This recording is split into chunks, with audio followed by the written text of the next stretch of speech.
Hey everybody, I can't believe I'm making this video. I can't even believe what I read today is true, and it's mind-blowing that it's even a thing. For ages now, we have been covering the skill-based matchmaking system, and the number one complaint you guys have given me is, Remy, my teammates suck. Remy, I have to sweat all the time. Remy, it feels like the winner is predetermined in the game. And we've covered all of that. We really have. But if you didn't know, the exact system that 343 uses, it's in Halo and Gears of War, actually has a PDF document by Microsoft Research that goes through the system in greater detail. I'll link it in the description if you want to read it yourself, but there was 2 passages I saw today that explains everything. It literally explains why you get bad teammates, and even the way they found their information and came to the conclusions they did, I have a really big problem with. So without further ado, let's get into it. So first and foremost, thank you to GameSager for pointing this out. The TrueSkill 2 matchmaking system released onto Halo back in 2018. It first released in Halo 5. For the sake of simplicity, and there's some very complicated language in here, I'm going to put the paragraph up on screen now and then translate it so everybody can understand it.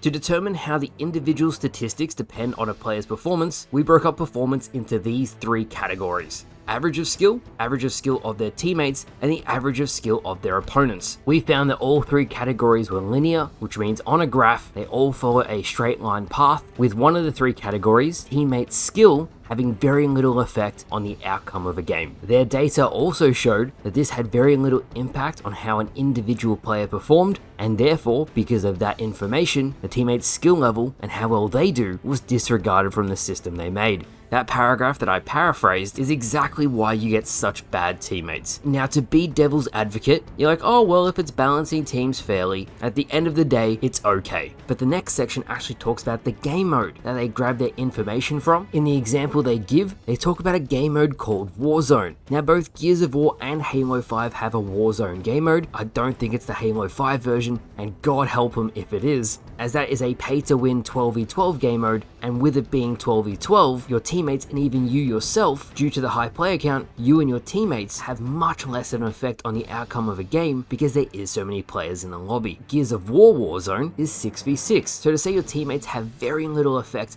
on the outcome of the match in a 6v6 game, that is simply not true. Here's an example on screen: 8v8 from Squad Battle, a game of Slayer. Tell me the system balanced the teams correctly. It gets even worse. The document goes on to say, to eliminate variations due to skill, we only considered matches where all players had a near average skill rating. So great, you've made a system only for the median, middle level player. If you're slightly above that, or way above that, or slightly below, or an absolute beginner, you are going to have a terrible time. This system is for the average middle player. The first system was for everyone. The first skill-based matchmaking that Bungie made did not single you out based on your skill level. It was social, accommodating, it was for everyone. This one discriminates based on skill. I have not even touched on the fact that if you perform well over an extended period of time, the game is going to think you're getting better and better and better and expect you to keep getting better to an unrealistic standard. I've spoken about that before, but when I saw this, it blew my mind. Now, if we're assuming, and I hope, that they used Gears of War 6v6 as opposed to 12v12 on Halo, that would mean they did no testing on Halo before rolling out this skill-based matchmaking change. There is no mention of any arena Halo playlist at all. Sure, the statistics say that it can now accurately predict the outcome of a game with 68% accuracy versus the original system's 52%. But Max Hoberman, the creator of the original system, said that he purposely dumbed it down to give variety in the games so people could have fun. They have a mix of sweaty, casual,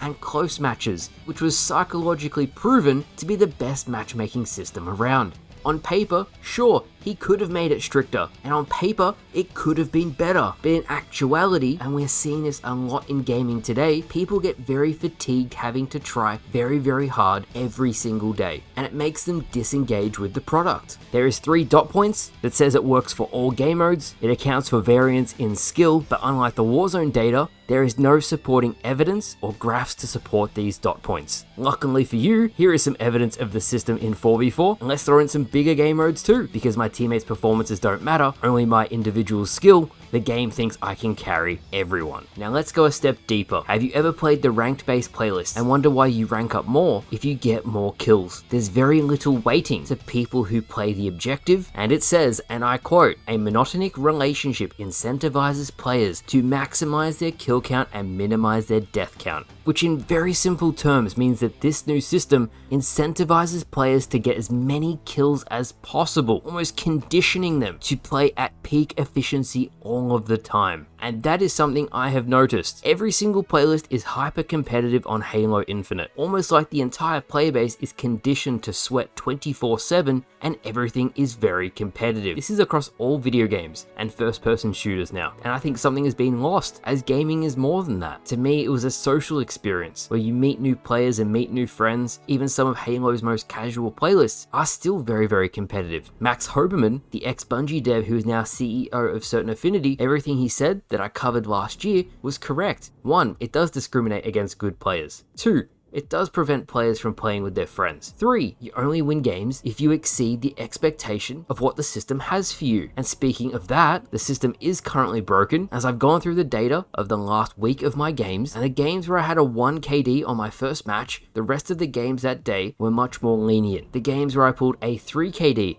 on my first game of the day, I could barely find matches afterwards, and when I did, they were extremely lopsided. Now, I am by no means advocating for no skill-based matchmaking, but I think there needs to be a balance between social features and how competitive a game is. I think that weighting should be based on the playlist itself. How casual is the playlist? So for ranked, that is the most competitive playlist. It's a sweat fest 24/7. Get your try-hard pants on. It's serious. On the other end of the spectrum, you have Rumble Pit, which has all the fun party game modes like Kong Slayer, Purple Rain, all the fun wacky modes. And as of making this video, all of the free-for-all playlists have hyper strict skill-based matchmaking. I also concede in this current state of gaming, we're never going to have a perfect system like it was in 2007, so any small concessions we can get to make the overall ecosystem better, I think is a really good step in the right direction. I'm more or less trying to do the best we can with what we've got. And to finish off today's video, what we have is a straight up lie from the TrueSkill 2 document. Back during Halo 2, Halo 3, Halo Reach, Halo 4, and even the start of Halo 5, you could search with anyone.